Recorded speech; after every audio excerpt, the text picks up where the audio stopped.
ሰላም ጤና ይስጥልኝ እንደምን ቆያችሁ ውድ ተከታታዮቻችን ይህ ወቅታዊና እውነተኛ መረጃዎችን በፍጥነት የምታገኙበት የንጋት ቲዩብ ቻናላችን ነው።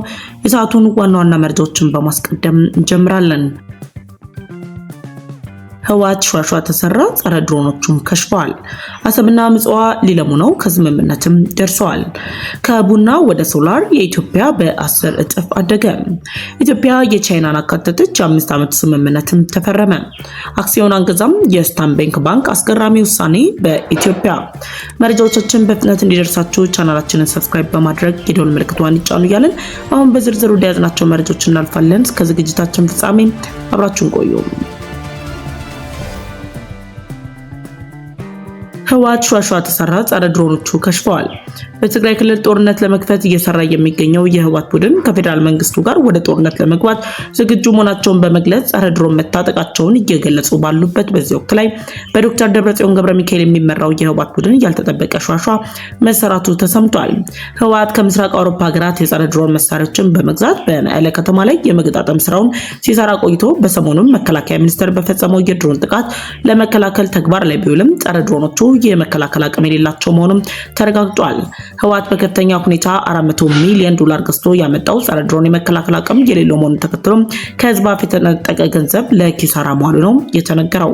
በዚህም መታለል አማካኝነት የህወሓት ከፍተኛ አመራሮች እርስ በርስ በመገረምና በተለያዩ ውጥረቶች መጠመዳቸውንም ውስጥ አዋቂ ምንጮች ገልጸዋል። አሰብና ምጽዋ ሊለሙ ነው ከስምምነት ደርሰዋል።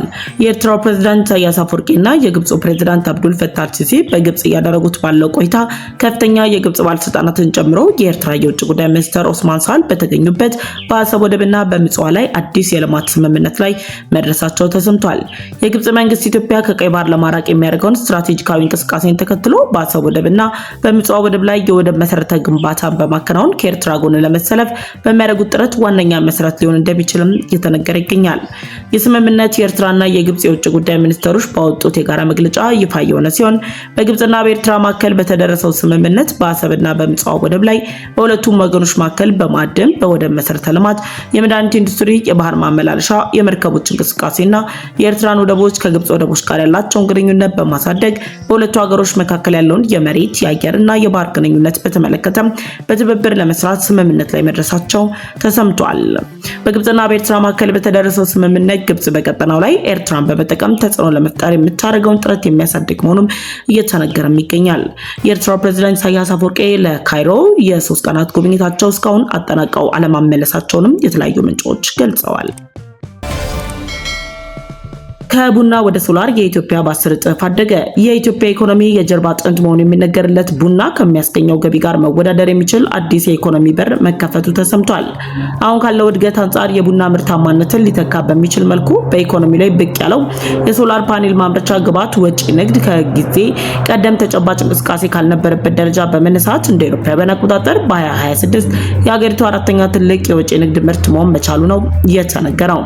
የኢትዮጵያ ገቢዎችና ጉምሩክ ስታቲስቲክስ መረጃን ዋቢ በማድረግ የወጣው ሪፖርተር መረጃ እንደሚያመለክተው እንደ አውሮፓውያን አቆጣጠር ከጥር እስከ ግንቦት 2026 ባሉት 5 ወራት ውስጥ ብቻ ሀገሪቱ የ99.2 ሚሊዮን ዶላር ምርት ወደ ውጭ የላከች ሲሆን ይህም እንደ አውሮፓውያን አቆጣጠር በ2025 ተመሳሳይ ወቅት ከነበረው ጋር ሲነጻጸር የ9.8 ሚሊዮን ዶላር ሽያጭ ብልጫ ወይም ደግሞ የ10 እጥፍ ግዙፍ እድገት ያሳየ በመሆኑ ምርታማነቱ በከፍተኛ ደረጃ እየጨመረ መሄዱን ፕሪሜትሪክስም ዘግቧል። በቅርቡ በጠቅላይ ሚኒስትር ዶክተር አብይ አህመድ የተመረቁት የቶዮ ሶላር ኢነርጂ ሁለተኛ ምዕራፍ ኦሪጂን እና ሉሜንቴክ የሶላር ፋብሪካዎች ለዚህ ስኬት መነሻ ቢሆኑም በቡናና ወርቅ ላይ ጥገኛ የነበረችውን ሀገር ወደ ኢንዱስትሪ ለማሸጋገር የሚያስችልና ተስፋ ሰጪ ክንውን ኢትዮጵያ ለዘመናት ከኖረችበትና ለአየር ንብረት መለዋወጥ በቀላሉ ተጋላጭ ከሆነው ግብርና መር ኢኮኖሚ ተላቃ ወደ ከፍተኛ ቴክኖሎጂና የኢንዱስትሪ መዋቅር ለመሸጋገር የምታደርገውን ጥረት አዲስና ብርቱ ኃይልም ይሆናል ተብሎም ተገምቷል። በኢትዮጵያ እያደገ የመጣው የሶላር ኤክስፖርት መጨመር ኢትዮጵያ የውጭ ንግድ ምርቶቿን በአይነት በማባዛት የምታደርገውን ጉዞ ከማገዙም በላይ አዳዲስ የስራ ዕድሎችን በመፍጠር የውጭ ቀጥታ ኢንቨስትመንት በመሳብና የሀገሪቱን ርካሽ ታዳሽ ኃይል ለከፍተኛ እሴት ማድረጊያነት መዋል እንዲቻል ያሳየ ጉዳይም ሆኖ ተመዝግቧል። ኢትዮጵያ ቻይናን አካተተች የ5 ዓመቱ ስምምነትም ተፈረመ።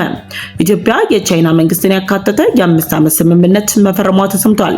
በኢትዮጵያና በቻይና መካከል እያደገ የመጣውን የሁለትዮሽ ግንኙነት ተከትሎ በሁሉም መስክ እየታየ በመጣው እድገት ኢትዮጵያ በፈረመችው የ5 ዓመት ስምምነት የቻይና ቋንቋ ብሔራዊ ስርዓተ ትምህርት ውስጥ ማካተቷ ተሰምቷል። በኢትዮጵያና በቻይና መካከል የተደረሰው ስምምነት በሁለቱ ሀገራት መካከል እያደገ የመጣውን የትምህርትና የባህል ትብብር ይበልጥ ወደፊት የሚያራምድ የቅርብ ጊዜ እርምጃ ሲሆን በአዲሱ ስምምነት መሰረትም የቻይንኛ ቋንቋ በኢትዮጵያ ብሔራዊ ትምህርት ማዕቀፍ ውስጥ በይፋ እንደሚካተትም ተገልጿል። ስምምነቱም በኢትዮጵያ በኩል በትምህርት ሚኒስቴር የከፍተኛ ትምህርት ዘርፍ ሚኒስትር ዴኤታ ፕሮፌሰር ክንደያ ገብረ ሕይወትና በቻይና በኩል ደግሞ በኢትዮጵያ የቻይና አምባሳደር ኪና ሃይ አማካኝነት በአዲስ አበባ በተካሄደ ስነ ስርዓት ላይ በይፋ የተፈረመ ሲሆን ስምምነቱ ቀደም ሲል በቻይና ድጋፍ ይደረጉ የነበሩ የቋንቋና የሙያ ስልጠናዎችን እንዲሁም በተለያዩ የኢትዮጵያ ተቋማት ውስጥ እየሰሩ ያሉትን የኮንቬንሽን ኢንስቲትዩቶችና የመማሪያ ክፍሎችን ስኬት መሰረት ያደረገ መሆኑም ተገልጿል። በቻይንኛ ቋንቋ ላይ የተደረሰው ስምምነት በሁለቱ ሀገራት መካከል ያለውን ቱሪዝምን፣ የቴክኖሎጂ ሽግግርና የጋራ መግባባትን ከማሳደግ በተጨማሪ ለኢትዮጵያውያን ተማሪዎች በቻይና የሚሰጡ የነጻ ትምህርት እድሎችን የሚያስገኝ ሲሆን ከቋንቋው በተጨማሪም የቻይና ከፍተኛ ምርታ ባሳየችበት አርቲፊሻል ኢንተለጀንስ ዘርፍ የእውቀት ልውውጥ ለማድረግ ድጋፍ እንደሚሰጥም ተገልጿል። ከዚህ ስምምነት አስቀድሞ በቻይና ዩኒቨርሲቲዎች ውስጥ አማርኛ ቋንቋ መሰጠቱ በሁለቱ ሀገራት መካከል ያለውን ታሪካዊ ትስስር ቀድሞን ያጠናከረ መሆኑም የተገለጸ ሲሆን የአዲስ ምዕራፍ ደግሞ ወደፊት ይበልጥ የጠበቀ ትብብር ለመፍጠር ተስፋ የሚሰጥ መሆኑንም ብሪሜትሪክስ በዘገባው አስነብቧል። በመጨረሻም አክሲዮን አንገዛም የስታንቢክ ባንክ አስገራሚ ውሳኔ። በኢትዮጵያ ዓለም አቀፍ እውቅና ያላቸው የተለያዩ ባንኮች በኢትዮጵያ ተሳትፏቸውን እያሳደጉ ባሉበት በዚህ ወቅት ላይ የስታንቢክ ባንክ የአክሲዮን ግዢ እንደማይፈጽም ይፋ አደረገ። ሙሉ በሙሉ የራሱ የሆነ የባንክ ቅርንጫፍ በኢትዮጵያ ለመክፈት ያቀደው ስታንቢክ ባንክ የስታንዳርድ ባንክ ግሩፕ አባል ሲሆን በኢትዮጵያ ላይ ተግባራዊ ለማድረግ ባሰበው የባንኪንግ ስርዓት አገልግሎት ላይ የሚገኝ ነባር የሀገር ውስጥ ባንኮች ላይ ድርሻ ከመግዛት ይልቅ በአዲስ የባንክ ስርዓት በይፋ በማስጀመር በቀጥታ ወደ ኢትዮጵያ የባንክ ዘርፍ ለመግባት እቅድ መያዙም ተሰምቷል። ስታንቢክ ባንክ እንደ አውሮፓውያን አቆጣጠር ከ2015 ዓ.ም ጀምሮ በኢትዮጵያ ውስጥ የወኪል ጽህፈት ቤት ከፍቶ በመንቀሳቀስ ላይ የሚገኝ በመሆኑ እቅዱ ጥናት የተደረገበት መሆኑም እየተነገረ ይገኛል። በኢትዮጵያ ለሚጀመረው እንቅስቃሴ ያወጣውን እቅድ በተመለከተ አስተያየት የሰጡት የባንኩ የምስራቅ አፍሪካ ቀጠና ዋና ስራ አስፈጻሚ ጆሹዋ አይጋሮ ለናይሮቢ ቢዝነስ ዴይሊ ጋዜጣ እንደተናገሩት ባንኩ ሙሉ በሙሉ በራሱ ባለቤትነት የሚተዳደር አዲስ የባንክ አገልግሎት ለመጀመር እያጤነ መሆኑን ይፋ አድርገዋል። ስታንቢክ ባንክ አዲስ ኢንቨስትመንት ከባዶ መጀመር ያለውን ልፋት ከግምት በማስገባት የተለያዩ ባንኮች መሰል ኢንቨስትመንቶች ላይ ባይሳተፉም ስታንቢክ ባንክ ግን በቀጣዮቹ ጊዜያት የሚኖሩ ትርፎችን ግምት ውስጥ በማስገባት ወደ ተግባር የመግባት ፍላጎት እንዳለውም ገልጿል። ስታንቢክ ባንክ በኢትዮጵያ ለሚጀመረው ልማት ሳፋሪኮም በኢትዮጵያ የነበሩትን የመጀመሪያ ዓመታት እንደ ምሳሌ የሚያነሳ ሲሆን ሳፋሪኮም ኢትዮጵያ ካለፈው ዓመት የ36 ቢሊዮን ሽልንግ ኪሳራ በአሁኑ ወቅት 21.2 ቢሊዮን ሽልንግ በመቀነስ ማገገም የቻለም ነው። የአገልግሎት ገቢውን ከግማሽ በላይ ማሳደጉን ተሞክሮ በማድረግ ወደ ስራ ለመግባት ዝግጁ መሆኑም ተሰምቷል። የስታንቢክ ባንክ ውሳኔ የደቡብ አፍሪካ ስታንዳርድ ባንክ አካል የሆነ ተቋም አዲስ በተለቀቀው የኢትዮጵያ የፋይናንስ ዘርፍ ውስጥ ሙሉ በሙሉ አዲስ ኢንቨስትመንት ወይም ደግሞ ግሪንፊልድ አፕሮች ለመጀመር በቁም ነገር ካሰቡ የመጀመሪያዎቹ ግዙፍ የአፍሪካ ባንኮች አንዱ የሚያደርገው መሆኑም ተሰምቷል።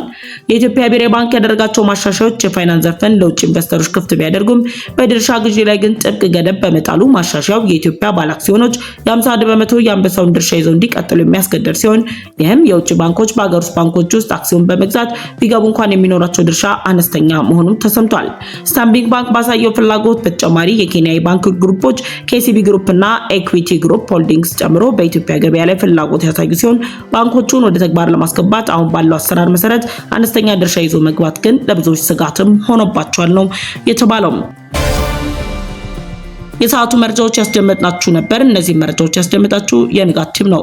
ለንጋት ቲዩብ ቻናላችን አዲስ ከሆናችሁ የደወል ምልክቷን ተጭናችሁ ቻናላችንን ሰብስክራይብ በማድረግ ቤተሰብ እንድትሆኑ ጋበዝናችሁ።